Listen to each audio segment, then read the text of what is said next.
Bonjour et bienvenue sur l'Argus. Très heureux de vous retrouver aujourd'hui pour vous parler de la Dacia Spring. Avec plus de 180 000 ventes depuis son lancement en mars 2021, la petite citadine reste une valeur sûre de la marque roumaine. D'ailleurs, au premier semestre 2025, c'est encore le deuxième véhicule électrique le plus vendu en Europe. Il se trouve qu'aujourd'hui, elle nous réserve quelques nouveautés.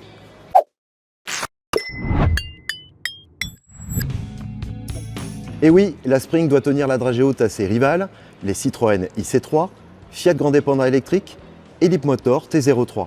Après son restylage d'ampleur en septembre 2024, la Spring conserve son design. C'est d'ailleurs le modèle actuel qui est à côté de moi pour ne rien vous cacher. Par contre, on a des nouveautés qui sont de trois ordres, des moteurs inédits, une nouvelle batterie et puis également des améliorations structurelles. Je vous propose de découvrir tout ça en images et en vidéo avant l'ouverture des commandes en octobre et les premières livraisons prévues début 2026.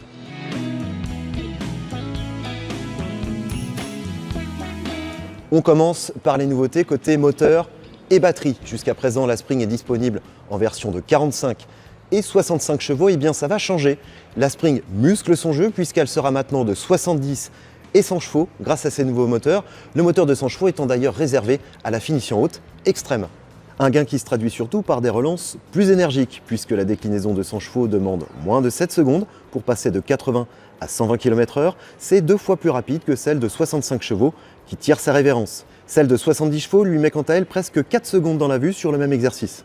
La Spring troque sa batterie NMC de 26,8 kWh contre une pile plus modeste LFP de 24,3 kWh, le tout en conservant la même autonomie mixte, soit 225 km. Son secret, une meilleure aérodynamique grâce à 2 optimisations.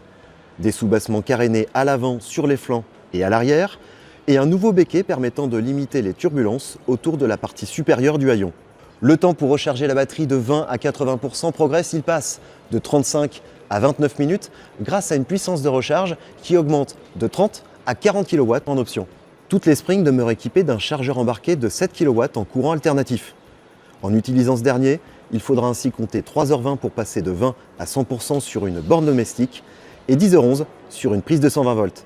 La Spring bénéficie également de plusieurs modifications structurelles. La première, elle a consisté pour Dacia à renforcer la partie centrale de la plateforme, une modification qui améliore la répartition des masses, mais qui était surtout destinée à rigidifier la structure pour permettre à la voiture d'encaisser le surcroît de puissance.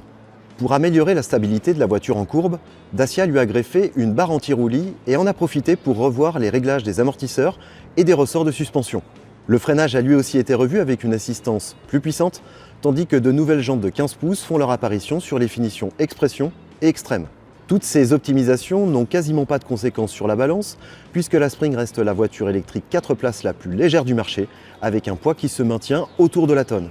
Combien coûtent toutes ces améliorations, me direz-vous ? Rien du tout, puisque Dacia annonce des prix inchangés, toujours compris entre 16 900 € et moins de 20 000 € en haut de gamme.